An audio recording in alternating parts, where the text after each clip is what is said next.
Hey everybody, today I'm going to be making some banana bread. For that I'm going to need 4 good sized bananas or 2 cups of bananas.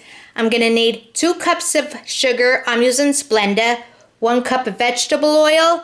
I'm going to need 2 teaspoons of vanilla extract, but I'm using rum extract.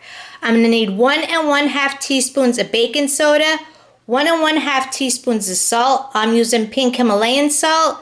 I'm using 3/4 teaspoons of baking powder, 3 1/2 cups of flour, 4 eggs, and 2 cups of chopped walnuts. Okay, the first thing you do is peel your bananas and break them into cubes, and then you get one of these things here and smash them, and if you don't have this, just use a fork. Okay, so before we start mixing everything, preheat your oven to 350.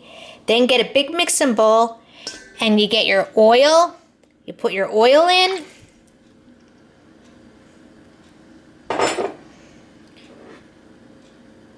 Your eggs,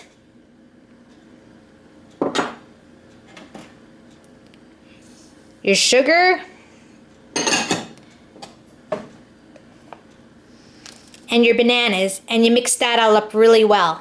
Okay, then to the mixture you add your salt, your baking soda, and your baking powder, and you mix that. Then after that's mixed, you add your 2 teaspoons of vanilla extract or rum extract, and you mix that. Okay, then you start gradually adding your flour and you mix all that. Okay, so when your batter is all mixed up, then you take your walnuts, you put your walnuts in, and you just fold them in. You just more or less take your spoon and you just fold them in like this. Okay, so when your walnuts are incorporated into your batter, you get 2 loaf pans, roughly around the size 8 by 4 by 2. You give them a spray on with some Pam and you flour them, and then you put your batter into your loaf pans. You divide it equally. Okay, so when you have your batter equally in your pans, pop them in your 350-degree oven for about an hour, but watch them so they don't get too done. Okay, so I took mine out at 50 minutes. Depending on your oven, like I said, you put them in for an hour, but check it, like mine got done in 50 minutes. So I hope y'all enjoy, and don't forget these freeze well, so don't be afraid to freeze them.